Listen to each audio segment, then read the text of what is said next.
The Adventure of the Beryl Coronet by Arthur Conan Doyle.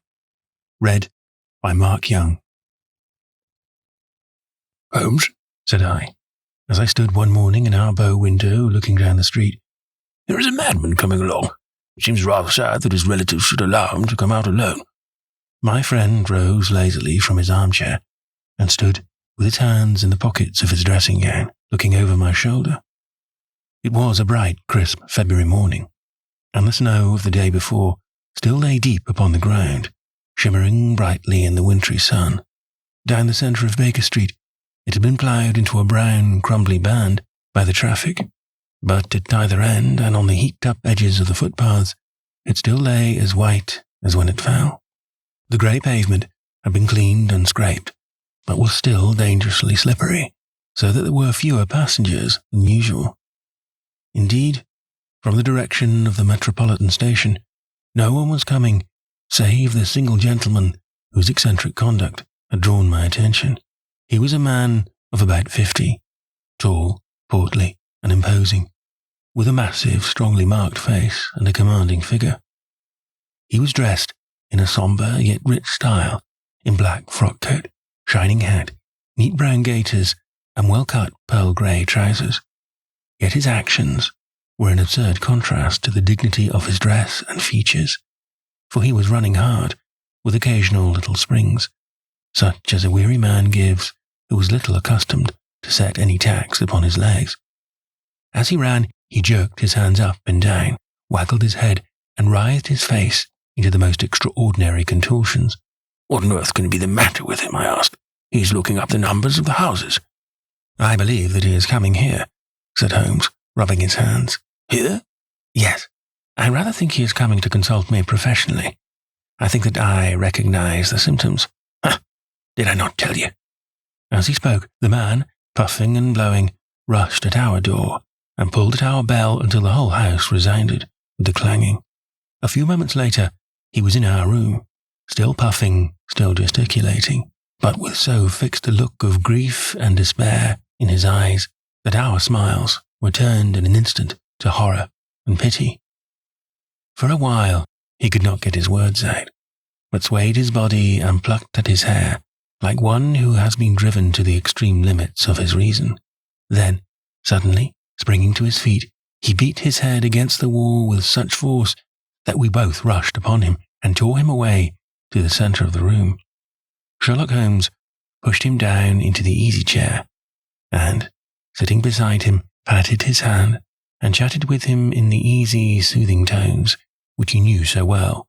"You have come to tell your story, have you not?" said he. "You are fatigued with your haste. Pray wait until you have recovered yourself, and then I shall be most happy to look into any little problem which you may submit to me." The man sat for a minute or more with a heaving chest, fighting against emotion. Then he passed his handkerchief over his brow, set his lips tight, and turned his face towards us. "No doubt you think me mad," said he. "I see that you have some great trouble," responded Holmes. "God knows I have. Trouble which is enough to unseat my reason. So sudden and so terrible is it. Public disgrace I might have faced, although I am a man whose character has never yet borne a stain. Private affliction also is the lot of every man. But the two, coming together, and in so frightful a form, have been enough to shake my very soul. Besides, it is not I alone. The very noblest in the land may suffer, unless some way may be found out of this horrible affair." "Pray compose yourself, sir," said Holmes, "and let me have a clear account of who you are, and what it is that has befallen you." "My name," answered our visitor, "is probably familiar to your ears. I am Alexander Holder, of the banking firm Holder and Stevenson, of Threadneedle Street." The name was indeed well known to us, as belonging to the senior partner in the second largest private banking concern in the city of London. What could have happened, then, to bring one of the foremost citizens of London to this most pitiable pass? We waited, all curiosity, until with another effort he braced himself to tell his story. "I feel that time is of value," said he. "That is why I hastened here when the police inspector suggested that I should secure your cooperation. I came to Baker Street by the Underground and hurried from there on foot, for the cabs go slowly through the snow. That is why I was so out of breath, for I am a man who takes very little exercise. I feel better now and will put the facts before you, as shortly and yet as clearly as I can. It is of course well known to you that in a successful banking business, as much depends on our being able to find remunerative investments for our funds as upon our increasing our connection with the number of our depositors. One of the most lucrative means of laying out money is in the shape of loans, where the security is unimpeachable. We have done a good deal in this direction during the last few years, and there are many noble families to whom we have advanced large sums upon the security of their pictures, libraries, or plate. Yesterday morning, I was seated in my office at the bank when a card was brought in to me by one of the clerks. I started when I saw the name, for it was that of none other than, well, perhaps even to you, I had better say no more than it was a name which is a household word all over the earth, one of the highest, noblest, most exalted names in England. I was overwhelmed by the honour, and attempted when he entered to say so. But he plunged at once into business, with the air of a man who wishes to hurry quickly through a disagreeable task. "Mr. Holder," said he, "I have been informed that you are in the habit of advancing money." "The firm do so when security is good," I answered. "It is absolutely essential to me," said he, "that I should have £50,000 at once. I could, of course, borrow so trifling a sum 10 times over from my friends, but I much prefer to make it a matter of business, and to carry out that business myself. In my position, you can readily understand that it is unwise to place oneself under obligations." "For how long, may I ask, do you want that sum?" I asked. "Next Monday, I have a large sum due to me, and I shall then most certainly repay what you advance, with whatever interest you think it right to charge, but it is very essential to me that the money should be paid at once." "I should be happy to advance it, without further parley, from my own private purse," said I, "were it not that the strain would be rather more than it could bear. If, on the other hand, I am to do it in the name of the firm, then in justice to my partner, I must insist that even in your case, every business-like precaution should be taken." "I should prefer to have it so," said he, raising up a square black morocco case which he had laid beside the chair. "You have doubtless heard of the Beryl Coronet." "One of the most precious public possessions of the Empire," said I. "Precisely." He opened the case, and there, embedded in soft, flesh-coloured velvet, lay the magnificent piece of jewellery which he had named. "There are 39 enormous barrels," said he, "and the price of the gold chasing is incalculable. The lowest estimate would put the worth of the coronet at double the sum which I have asked. I am prepared to leave it with you as my security." I took the precious case into my hands and looked in some perplexity from it to my illustrious client. "You doubt its value?" he asked. "Not at all. I only doubt the propriety of my leaving it." "You may set your mind at rest about that. I should not dream of doing so were it not absolutely certain that I should be able, in 4 days, to reclaim it. It is a pure matter of form. Is the security sufficient?" "Ample." "You understand, Mr. Holder, that I am giving you a strong proof of the confidence which I have in you, founded upon all that I have heard of you. I rely upon you not only to be discreet and to refrain from all gossip upon the matter, but above all to preserve this coronet with every possible precaution, because I need not say that a great public scandal would be caused if any harm were to befall it. Any injury to it would be almost as serious as its complete loss, for there are no beryls in the world to match these, and it would be impossible to replace them. I leave it with you, however, with every confidence, and I shall call for it in person on Monday morning." Seeing that my client was anxious to leave, I said no more. Calling for my cashier, I ordered him to pay over 50 £1,000 notes, When I was alone once more, however, with the precious case lying upon the table in front of me, I could not but think with some misgivings of the immense responsibility which it entailed upon me. There could be no doubt that, as it was a national possession, a horrible scandal would ensue if any misfortune should occur to it. I already regretted having ever consented to take charge of it. However, it was too late to alter the matter now, so I locked it up in my private safe and turned once more to my work. When evening came, I felt it would be an imprudence to leave so precious a thing in the office behind me. Bankers' safes had been forced before now, and why should not mine be? If so, how terrible would be the position in which I should find myself. I determined, therefore, that for the next few days I would always carry the case backward and forward with me, so that it might never be really out of my reach. With this intention, I called a cab and drove out to my house at Streatham, carrying the jewel with me. I did not breathe freely until I had taken it upstairs and locked it in the bureau of my dressing-room. And now, a word as to my household, Mr. Holmes, for I wish you to thoroughly understand the situation. My groom and my page sleep out of the house and may be set aside altogether. I have 3 maid servants who have been with me a number of years and whose absolute reliability is quite above suspicion. Another, Lucy Parr, the second waiting maid, has only been in my service a few months. She came with an excellent character, however, and has always given me satisfaction. She is a very pretty girl, and has attracted admirers who have occasionally hung about the place.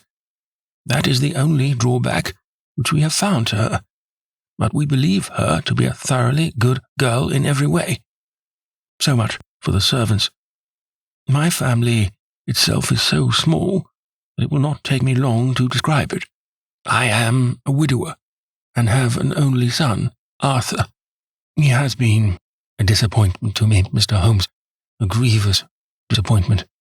I have no doubt that I am myself to blame.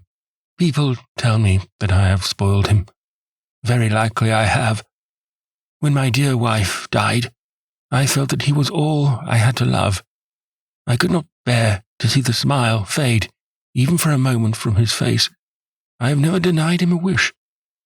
Perhaps it would have been better for both of us had I been sterner, but I meant it for the best.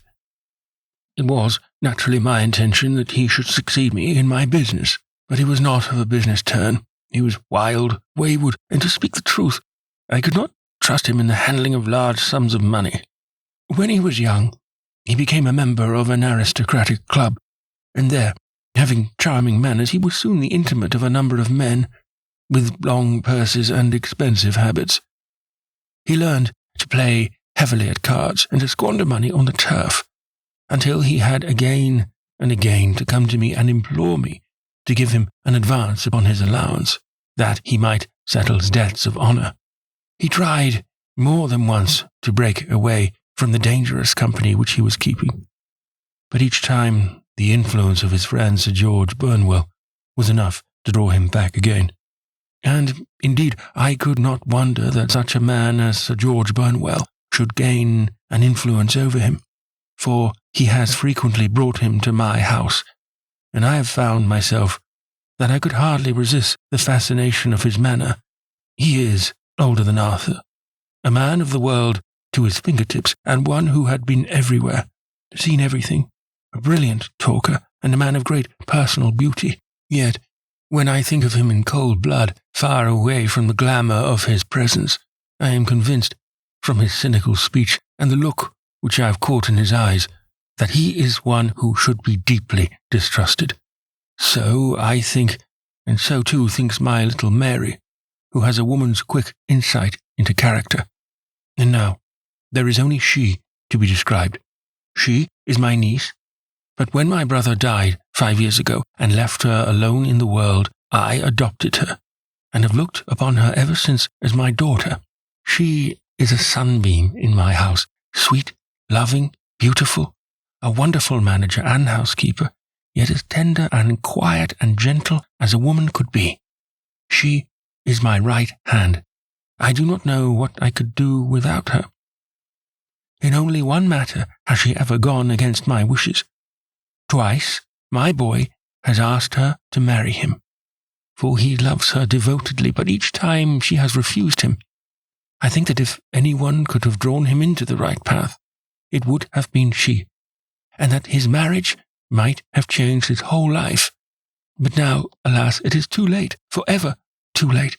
Now, Mr. Holmes, you know the people who live under my roof, and I shall continue with my miserable story. When we were taking coffee in the drawing-room that night after dinner, I told Arthur and Mary my experience, and of the precious treasure which we had under our roof, suppressing only the name of my client. Lucy Parr, who had brought in the coffee, had, I am sure, left the room, but I cannot swear the door was closed. Mary and Arthur were much interested, and wished to see the famous coronet, but I thought it better not to disturb it. Where have you put it? Asked Arthur. In my own bureau. Well, I hope to goodness the house won't be burgled during the night, said he. It is locked up, I answered. Oh, any old key will fit that bureau. When I was a youngster, I have opened it myself with the key of the box-room cupboard. He often had a wild way of talking, so that I thought little of what he said. He followed me to my room, however, that night with a very grave face. Look here, Dad, said he, with his eyes cast down. Can you let me have £200? No, I cannot, I answered sharply. I have been far too generous with you in money matters. You have been very kind, said he, but I must have this money, or else I can never show my face inside the club again. And a very good thing, too, I cried. Yes, but you would not have me leave it a dishonoured man, said he. I could not bear the disgrace. I must raise the money in some way, and if you will not let me have it, then I must try other means. I was very angry, for this was the third demand during the month. You shall not have a farthing from me, I cried, on which he bowed and left the room without another word. When he was gone, I unlocked my bureau, made sure that my treasure was safe, and locked it again. Then I started to go round the house to see that all was secure, a duty which I usually gave to Mary, but which I thought it well to perform myself that night. As I came down the stairs, I saw Mary herself at the side window of the hall, which she closed and fastened as I approached. Tell me, Dad, said she, looking, I thought, a little disturbed. Did you give Lucy the maid leave to go out tonight? Certainly not. She came in just now by the back door.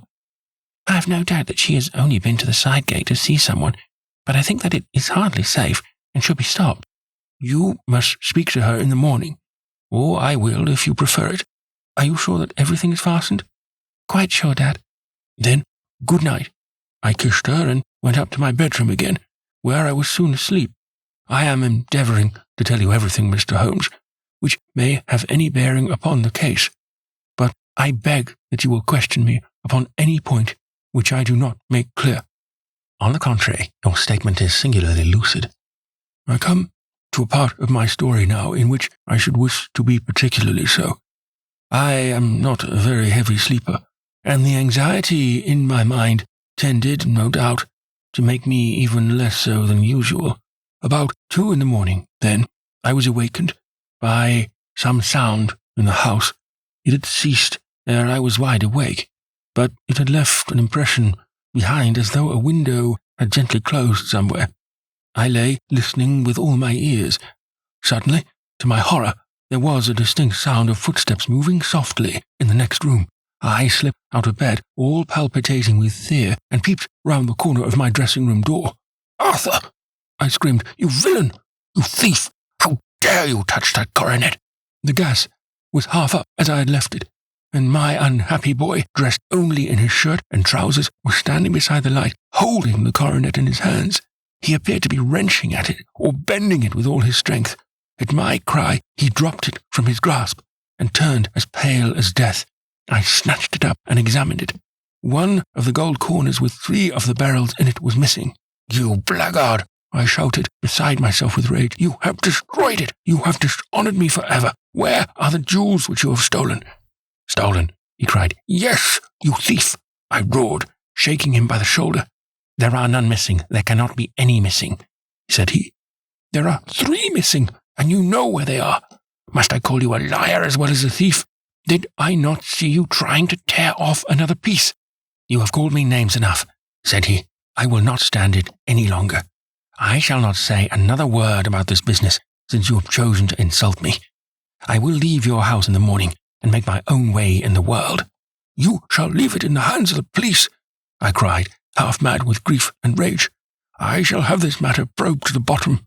You shall learn nothing from me, said he, with a passion such as I should not have thought was in his nature. If you choose to call the police, let the police find what they can. By this time, the whole house was astir, for I had raised my voice in my anger.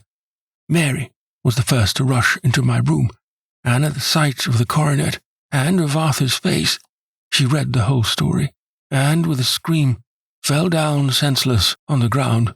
I sent the housemaid for the police, and put the investigation into their hands at once. When the inspector and a constable entered the house, Arthur, who had stood suddenly with his arms folded, asked me whether it was my intention to charge him with theft. I answered that it had ceased to be a private matter, and had become a public one, since the ruined coronet was national property. I was determined that the law should have its way in everything. At least, said he, you will not have me arrested at once. It would be to your advantage as well as mine if I might leave the house for 5 minutes. That you may get away, or perhaps that you may conceal what you have stolen, said I, and then realizing the dreadful position in which I was placed, I implored him to remember that not only my honor, but that of one who was far greater than I was at stake, and that he threatened to raise a scandal which would convulse the nation. He might avert it all, if he would but tell me what he had done with the 3 missing stones. You may as well face the matter, said I. You have been caught in the act, and no confession could make your guilt more heinous. If you but make such reparation as is in your power by telling us where the Beryls are, all shall be forgiven and forgotten. Keep your forgiveness for those who ask for it, he answered, turning away from me with a sneer. I saw that he was too hardened for any words of mine to influence him. There was but one way for it. I called in the inspector and gave him into custody. A search was made at once, not only of his person, but of his room, and of every portion of the house where he could possibly have concealed the gems, but no trace of them could be found, nor would the wretched boy open his mouth for all our persuasions and our threats. This morning he was removed to a cell, and I, after going through all the police formalities, have hurried round to you to implore you to use your skill in unravelling the matter. The police have openly confessed that they can at present make nothing of it. You may go to any expense which you think necessary. I already have offered a reward of £1,000. My God, what shall I do? I have lost my honour, my gems, and my son in one night. Oh, what shall I do?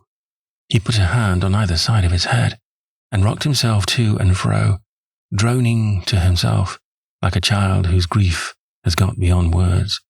Sherlock Holmes sat silent for some few minutes, with his brows knitted and his eyes fixed upon the fire. Do you receive much company? He asked. None, save my partner with his family, and an occasional friend of Arthur's. Sir George Burnwell has been several times lately. No one else, I think.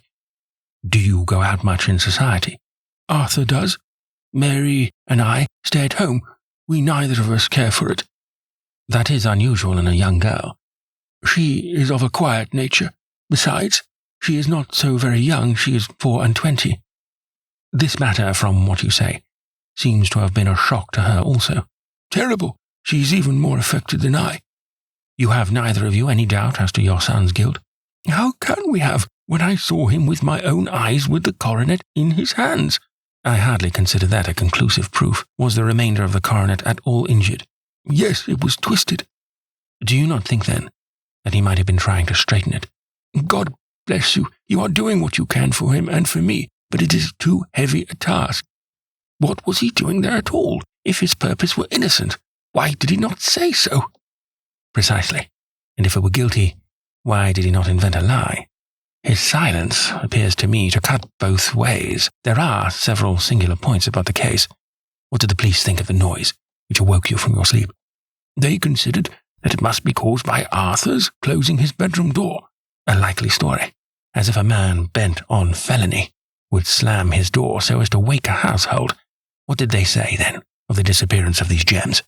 They are still sounding the planking and probing the furniture in the hope of finding them. Have you thought of looking outside the house? Yes, they have shown extraordinary energy. The whole garden has already been minutely examined.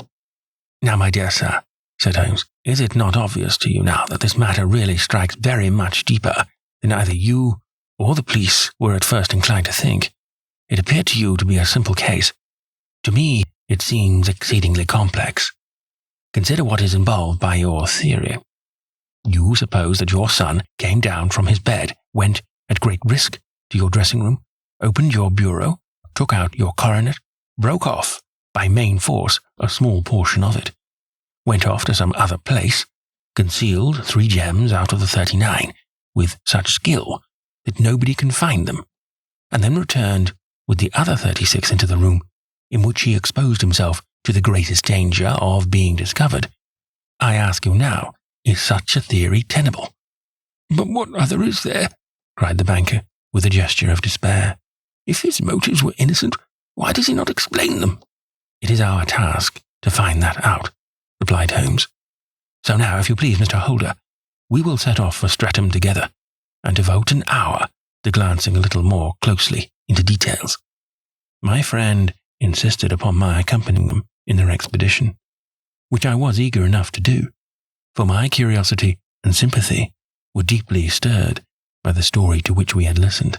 I confess that the guilt of the banker's son appeared to me to be as obvious as it did to his unhappy father, but still, I had such faith in Holmes's judgment that I felt there must be some grounds for hope as long as he was dissatisfied with the accepted explanation. He hardly spoke a word the whole way out to the southern suburb, but sat with his chin upon his breast and his hat drawn over his eyes, sunk in the deepest thought. Our client appeared to have taken fresh heart at the little glimpse of hope which had been presented to him, and he even broke into a desultory chat with me over his business affairs. A short railway journey and a shorter walk brought us to Fairbank, the modest residence of the great financier.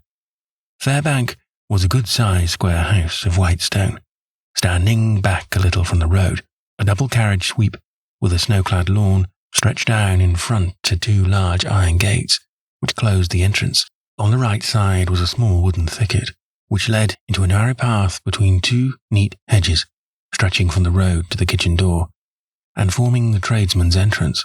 On the left ran a lane, which led to the stables, and was not itself within the grounds at all, being a public, though little used, thoroughfare. Holmes left us, standing at the door, and walked slowly all round the house, across the front, down the tradesman's path, and so round by the garden behind into the stable lane. So long was he that Mr. Holder and I went into the dining room and waited by the fire until he should return. We were sitting there in silence when the door opened and a young lady came in. She was rather above the middle height, slim, with dark hair and eyes, which seemed the darker against the absolute pallor of her skin. I do not think that I have ever seen such a deadly paleness in a woman's face. Her lips, too, were bloodless, but her eyes were flushed with crying as she swept silently into the room. She impressed me with a greater sense of grief than the banker had done in the morning, and it was the more striking in her, as she was evidently a woman of strong character with immense capacity for self-restraint. Disregarding my presence, she went straight to her uncle and passed her hand over his head with a sweet, womanly caress. "You have given orders that Arthur should be liberated, have you not, Dad?" she asked. No, my girl, the matter must be probed to the bottom." "But I am so sure that he is innocent. You know what women's instincts are. I know that he has done no harm, and that you will be sorry for having acted so harshly." "Why is he silent, then, if he is innocent?" "Who knows? Perhaps because he was so angry that you should suspect him." "How could I help suspecting him when I actually saw him with the coronet in his hand?" "Oh, but he had only picked it up to look at it. Oh, do take my word for it that he is innocent. Let the matter drop and say no more. It is so dreadful to think of our dear Arthur in prison. I shall never let it drop until the gems are found. Never, Mary. Your affection for Arthur blinds you as to the awful consequence to me. Far from hushing the thing up, I have brought a gentleman down from London to inquire more deeply into it." "This gentleman?" she asked, facing round to me. "No, his friend. He wished us to leave him alone. He is round in the stable lane now." "The stable lane?" she asked. She raised her dark eyebrows. "What can you hope to find there? This, I suppose, is he. I trust, sir, that you will succeed in proving what I feel sure is the truth, that my cousin Arthur is innocent of this crime." "I fully share your opinion, and I trust with you that we may prove it," returned Holmes, going back to the mat to knock the snow from his shoes. "I believe I have the honour of addressing Miss Mary Holder. Might I ask you a question or two?" "Pray do, sir, if it may help to clear this horrible affair up." "You heard nothing yourself last night?" "Nothing, until my Uncle Hill began to speak loudly. I heard that, and I came down." "You shut up the windows and doors the night before. Did you fasten all the windows?" "Yes." "Were they all fastened this morning?" "Yes." "You have a maid who has a sweetheart. I think that you remarked to your uncle last night that she had been out to see him." "Yes, and she was the girl who waited in the drawing-room, and who may have heard Uncle's remarks about the coronet." "I see. You infer that she may have gone out to tell her sweetheart, and that the two may have planned the robbery." "But what is the good of all these vague theories?" cried the banker, impatiently, "when I have told you that I saw Arthur with the coronet in his hands." "Wait a little, Mr. Holder. We must come back to that. About this girl, Miss Holder. You saw her return by the kitchen door, I presume?" "Yes. When I went to see if the door was fastened for the night, I met her slipping in. I saw the man, too, in the gloom." "Do you know him?" "Oh, yes. He is the greengrocer who brings our vegetables around. His name is Francis Prosper." "He stood," said Holmes, "to the left of the door, that is to say, farther up the path than is necessary to reach the door." "Yes, he did." "And he is a man with a wooden leg." Something like fear sprang up in the young lady's expressive black eyes. "Why, you are a magician," said she. "How do you know that?" She smiled, but there was no answering smile in Holmes's thin, eager face. "I should be very glad now to go upstairs," said he. "I shall probably wish to go over the outside of the house again. Perhaps I'd better take a look at the lower windows before I go up." He walked swiftly round from one to the other, pausing only at the large one, which looked from the hall onto the stable lane. This he opened, and made a very careful examination of the sill with his powerful magnifying lens. "Now we shall go upstairs," said he at last. The banker's dressing-room was a plainly furnished little chamber, with a grey carpet, a large bureau, and a long mirror. Holmes went to the bureau first, and looked hard at the lock. "Which key was used to open it?" he asked. "That which my son himself indicated, that of the cupboard of the lumber room." "Have you it here?" "That is it on the dressing-table." Sherlock Holmes took it up and opened the bureau. "It is a noiseless lock," said he. "It is no wonder that it did not wake you. This case, I presume, contains the coronet. We must have a look at it." He opened the case, and taking out the diadem, he laid it upon the table. It was a magnificent specimen of the jeweller's art, and the 36 stones were the finest that I have ever seen. At one side of the coronet was a cracked edge, where a corner holding 3 gems had been torn away. "Now, Mr. Holder," said Holmes, "here is the corner which corresponds to that which has been so unfortunately lost. Might I beg you that you will break it off?" The banker recoiled in horror. "I should not dream of trying," said he. "Then I will." Holmes suddenly bent his strength upon it, but without result. "I feel it give a little," said he, "but though I am exceptionally strong in the fingers, it would take me all my time to break it. An ordinary man could not do it. Now what do you think would happen if I did break it, Mr. Holder?" "There would be a noise like a pistol shot. Do you tell me all this happened within a few yards of your bed, and that you heard nothing of it?" "I do not know what to think. It is all dark to me." "But perhaps it may grow lighter as we go. What do you think, Miss Holder?" "I confess that I still share my uncle's perplexity." "Your son had no shoes or slippers on when you saw him?" He had nothing on, save only his trousers and shirt. Thank you. We have certainly been favoured with extraordinary luck during this inquiry, and it will be entirely our own fault if we do not succeed in clearing the matter up. With your permission, Mr. Holder, I shall now continue my investigations outside." He went alone at his own request, for he explained that any unnecessary footmarks might make his task more difficult. For an hour or more he was at work, returning at last with his feet heavy with snow and his features as inscrutable as ever. "I think that I have seen now all that there is to see, Mr. Holder," said he. "I can serve you best by returning to my rooms." "But the gems, Mr. Holmes, where are they?" "I cannot tell." The banker wrung his hands. "I shall never see them again," he cried. "And my son, you give me hopes." "My opinion is in no way altered." "Then, for God's sake, what was this dark business which was acted in my house last night?" "If you can call upon me at my Baker rooms tomorrow morning between 9 and 10, I shall be happy to do what I can to make it clearer.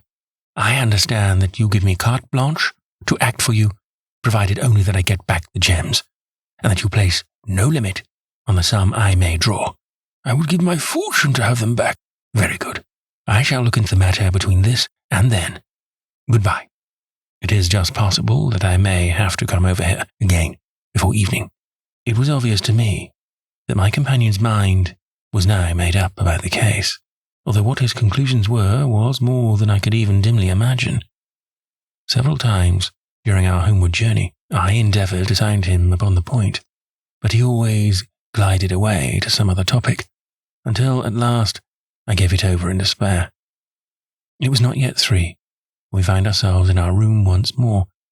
He hurried to his chamber, and was down again in a few minutes, dressed as a common loafer, with his collar turned up, his shiny, seedy coat, his red cravat, and his worn boots. He was a perfect sample of the class. "I think that this should do," said he, glancing into the glass above the fireplace. "I only wish that you could come with me, Watson, but I fear that it won't do. I may be on the trail in this matter, or I may be following a will-o'-the-wisp, but I shall soon know which it is. I hope that I may be back in a few hours."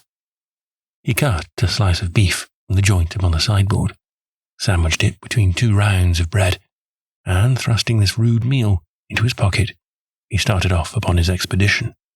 I had just finished my tea when he returned, evidently in excellent spirits, swinging an old elastic-sided boot in his hand. He chucked it down into a corner and helped himself to a cup of tea. "I only looked in as I passed," said he. "I am going right on." "Where to?" "Oh, to the other side of the West End. It may be some time before I get back. Don't wait up for me, in case I should be late." "How are you getting on?" "Oh, so-so. Nothing to complain of. I have been out to Streatham since I saw you last, but I did not call at the house. It is a very sweet little problem, and I would not have missed it for a good deal. However, I must not sit gossiping here, but must get these disreputable clothes off and return to my highly respectable self." I could see by his manner that he had stronger reasons for satisfaction than his words alone would imply. His eyes twinkled, and there was even a touch of colour upon his sallow cheek. He hastened upstairs, and a few minutes later I heard the slam of the hall door, which told me that he was off once more upon his congenial hunt. I waited until midnight, but there was no sign of his return, so I retired to my room. It was no uncommon thing for him to be away for days and nights on end when he was hot upon a scent, so that his lateness caused me no surprise. I do not know at what hour he came in, but when I came down to breakfast in the morning, there he was with a cup of coffee in one hand and the paper in the other, as fresh and trim as possible. "You would excuse my beginning without you, Watson," said he, "but you remember that our client has rather an early appointment this morning." "Why, it is after 9 now," I answered. "I should not be surprised if that were he. I thought I heard a ring." It was, indeed, our friend the financier. I was shocked by the change which had come over him, for his face, which was naturally of a broad and massive mould, was now pinched and fallen in, while his hair seemed to me at least a shade whiter. He entered with a weariness and lethargy which was even more pitiful than his violence of the morning before, and he dropped heavily into the armchair which I pushed forward for him. "I do not know what I have done to be so severely tried," said he. "Only 2 days ago I was a happy and prosperous man, without a care in the world. Now I am left to a lonely and dishonoured age. One sorrow comes close upon the heels of another. My niece Mary has deserted me." "Deserted you?" "Yes. Her bed this morning had not been slept in. Her room was empty, and a note for me lay upon the hall table. I had said to her last night, in sorrow, and not in anger, that if she had married my boy, all might have been well with him. Perhaps it was thoughtless of me to say so. It is to that remark that she refers in this note." "My dearest uncle, I feel that I have brought trouble upon you, and that if I had acted differently, this terrible misfortune might never have occurred. I cannot, with this thought in my mind, ever again be happy under your roof, and I feel that I must leave you forever. Do not worry about my future, for that is provided for, and above all, do not search for me, for it will be fruitless labour and an ill service to me. In life or in death, I am ever your loving Mary." "What could she mean by that note, Mr. Holmes? Do you think it points to suicide?" No, nothing of the kind. It is perhaps the best possible solution. I trust, Mr. Holder, that you are nearing the end of your troubles." "Oh, you may say so. You have heard something, Mr. Holmes. You have heard something. Where are the gems?" "You would not think 1,000 apiece an excessive sum for them." "I would pay 10. "That would be unnecessary. 3,000 will cover the matter. And there is a little reward, I fancy. Have you your cheque-book? Here is a pen. Better make it out for £4,000. With a dazed look, the banker made out the required cheque. Holmes walked over to his desk, took out a little triangular piece of gold with 3 gems in it, and threw it down upon the table. With a shriek of joy, our client clutched it up. "You have it!" he gasped. "I am saved! I am saved!" The reaction of joy was as passionate as his grief had been, and he hugged his recovered gems to his bosom. "There is one other thing you owe, Mr. Holder," said Sherlock Holmes rather sternly. "Oh!" He caught up a pen. "Name the sum, and I will pay it." "No, the debt is not to me. You owe a very humble apology to that noble lad, your son, who has carried himself in this matter, as I should be proud to see my own son do, should I ever have chance to have one." "Then it was not Arthur who took them?" "I told you yesterday, and I repeat today that it was not." "You are sure of it? Then let us hurry to him at once to let him know what the truth is known." "You are sure of it? Then let us hurry to him at once to let him know that the truth is known." "He knows it already. When I had cleared it all up, I had an interview with him, and finding that he would not tell me the story, I told it to him, on which he had to confess that I was right, and to add the very few details which were not yet quite clear to me. Your news of this morning, however, may open his lips." "For heaven's sake, tell me then, what is the extraordinary mystery?" "I will do so, and I will show you the steps by which I reached it. And let me say to you first, that which it is hardest for me to say, and for you to hear. There has been an understanding between Sir George Burnwell and your niece, Mary. They have now fled together." "My Mary! Impossible!" "It is unfortunately more than possible. It is certain. Neither you nor your son knew the true character of this man when you admitted him into your family circle. He is one of the most dangerous men in England. A ruined gambler, an absolutely desperate villain, a man without heart or conscience. Your niece knew nothing of such men. When he breathed his vows to her, as he had done to 100 before her, she flattered herself that she alone had touched his heart. The devil knows best what he said. But at last she became his tool, and was in the habit of seeing him nearly every evening." "Cannot, and I will not believe it," cried the banker with an ashen face. "I will tell you, then, what occurred in your house that night. Your niece, when you had, as she thought, gone to your room, slipped down and talked to her lover through the window which leads into the stable lane. His footmarks had pressed right through the snow. So long had he stood there. She told him of the coronet. His wicked lust for gold kindled at the news, and he bent her to his will. I have no doubt that she loved him, but there are women in whom the love of a lover extinguishes all other loves, and I think that she must have been one. She had hardly listened to his instructions when she saw you coming downstairs on which she closed the window rapidly, and told you about one of the servant's escapades with her wooden-legged lover, which is all perfectly true. Your boy, Arthur, went to bed after his interview with you, but he slept badly on account of his uneasiness about his club debts. In the middle of the night, he heard a soft tread pass his door, so he rose, and looking out, was surprised to see his cousin walking very stealthily along the passage until she disappeared into your dressing room. Petrified with astonishment, the lad slipped on some clothes and waited there in the dark to see what would come of this strange affair. Presently, she emerged from the room again, and in the light of the passage lamp, your son saw that she carried the precious coronet in her hands. She passed down the stairs, and he, thrilling with horror, ran along and slipped behind the curtain near your door, whence he could see what had passed in the hall beneath. He saw her stealthily open the window and hand out the coronet to someone in the gloom, and then, closing it once more, hurry back to her room, passing quite close to where he stood behind the curtain. As long as she was on the scene, he could not take any action without a horrible exposure of the woman whom he loved. But the instant she was gone, he realized how crushing a misfortune this would be for you, and how all-important it was to set right. He rushed down, just as he was, in his bare feet, opened the window, sprang out into the snow, and ran down the lane, where he could see a dark figure in the moonlight. Sir George Burnwell tried to get away, but Arthur caught him, and there was a struggle between them, your lad tugging at one side of the coronet, and his opponent at the other. In the scuffle, your son struck Sir George and cut him over the eye. Then something suddenly snapped, and your son, finding that he had the coronet in his hands, rushed back, closed the window, ascended to your room, and had just observed the coronet had been twisted in the struggle, and was endeavouring to straighten it, when you appeared upon the scene. "Is it possible?" gasped the banker. You then roused his anger by calling him names at a moment when he felt that he had deserved your warmest thanks. He could not explain the true state of affairs without betraying one who certainly deserved little enough consideration at his hands. He took the more chivalrous view, however, and preserved her secret. "And that was why she shrieked and fainted when she saw the coronet," cried Mr. Holder.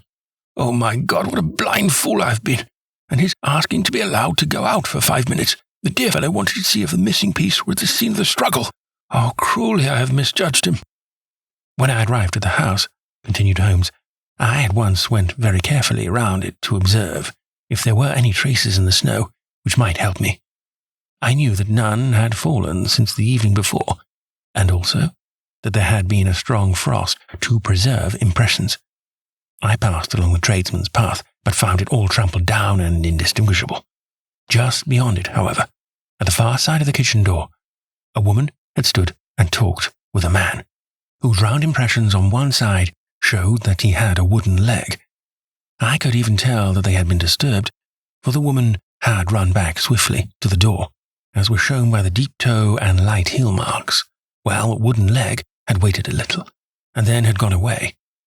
I thought at the time that this might be the maid and her sweetheart, of whom you had already spoken to me, and inquiry showed it was so. I passed round the garden without seeing anything more than random tracks, which I took to be the police, but when I got into the stable lane, a very long and complex story was written in the snow in front of me. There was a double line of tracks of a booted man, and a second double line, which I saw with delight, belonged to a man with naked feet. I was at once convinced, from what you had told me, that the latter was your son. The first had walked both ways, but the other had run swiftly, and his tread was marked in places over the depression of the boot. It was obvious that he had passed after the other. I followed them up, and found that they led to the hall window, where Boots had worn all the snow away while waiting. Then I walked to the other end, which was 100 yards or more down the lane. I saw where Boots had faced round, where the snow was cut up as though there had been a struggle, and finally where a few drops of blood had fallen to show me that I was not mistaken. Boots had then run down the lane, and another little smudge of blood showed that it was he who had been hurt. When he came to the high road at the other end, I found that the pavement had been cleared, so there was an end to that clue. On entering the house, however, I examined, as you remember, the sill and framework of the hall window with my lens, and I could at once see that someone had passed out. I could distinguish the outline of an instep, where the wet foot had been placed in coming in. I was then beginning to be able to form an opinion as to what had occurred. A man had waited outside the window. Someone had brought the gems. The deed had been overseen by your son. He had pursued the thief, had struggled with him. They had each tugged at the coronet, their united strength causing injuries which neither alone could have effected. He had returned with the prize, but had left a fragment in the grasp of his opponent. So far I was clear. The question now was, who was the man, and who was it brought him the coronet? It is an old maxim of mine that when you have excluded the impossible, whatever remains, however improbable, must be the truth. Now I knew that it was not you who had brought it down, so there only remained your niece and the maids. But if it were the maids, why should your son allow himself to be accused in their place? There could be no possible reason. As he loved his cousin, however, there was an excellent explanation why he should retain her secret. The more so, as the secret was a disgraceful one. When I remembered that you had seen her at that window, and how she had fainted on seeing the coronet again, my conjecture became a certainty. And who could it be who was her confederate? A lover, evidently. For who else could outweigh the love and gratitude which she must feel to you? I knew that you went out little, and that your circle of friends was a very limited one. But among them was Sir George Burnwell. I had heard of him before, as being a man of evil reputation among women. It must have been he who wore those boots and retained the missing gems. Even though he knew that Arthur had discovered him, he might still flatter himself that he was safe, for the lad could not say a word without compromising his own family. Well, your own good sense will suggest what measures I took next. I went, in the shape of a loafer, to Sir George's house, managed to pick up an acquaintance with his valet, learned that his master had cut his head the night before, and finally, at the expense of 6 shillings, made all sure by buying a pair of his cast-off shoes. With these, I journeyed down to Streatham, and saw that they exactly fitted the tracks. "I saw an ill-eased vagabond in the lane yesterday evening," said Mr. Holder. "Precisely. It was I. I found that I had my man, so I came home and changed my clothes.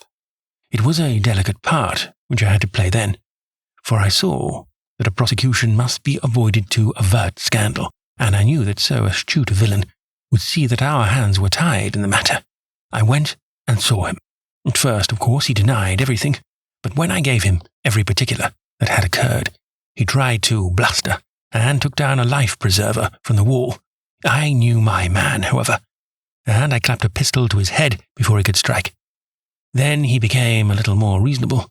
I told him that we would give him a price for the stones he held, 1,000 apiece. That brought out the first signs of grief that he had shown. "Why, dash it all," said he, "I've let them go at 600 for the 3. I soon managed to get the address of the receiver who had them, on promising him that there would be no prosecution. Off, I said to him, and after much chaffering, I got our stones at 1,000 apiece. Then I looked in upon your son, told him that all was right, and eventually got to my bed about 2 o'clock, after what I may call a really hard day's work." "A day which has saved England from a great public scandal," said the banker, rising. "Sir, I cannot find words to thank you, but you shall not find me ungrateful for what you have done. Your skill has indeed exceeded all that I have heard of it, and now I must fly to my dear boy to apologize to him for the wrong which I have done him. As to what you tell me of poor Mary, it goes to my very heart.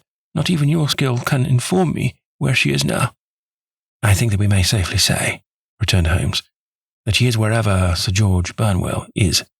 It is equally certain, too, that whatever her sins are, they will soon receive a more than sufficient punishment."